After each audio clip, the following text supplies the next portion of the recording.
xəttinə Dubai metrosundan sizi tanışıram. Dubai metrosu bizim metrodan fərqli olaraq yerin altından yox, üstündən hərəkət edir. Metrodan çox da fərqlənmir də görünüş olaraq. Demək olar eyni görünüşdə. Amma biz burada mənim ikinci günümdür. Yəni çox asandır da, yəni çox asan başa düşmək olur. Hara gedir, necə gedir.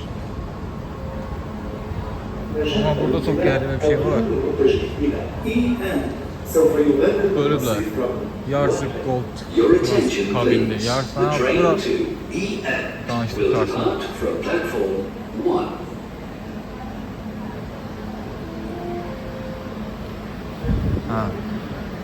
Əgər bu yerə minsən, hardasa buradan bura kimi bölüblər, görürsünüz da. Cərimə eləyirlər.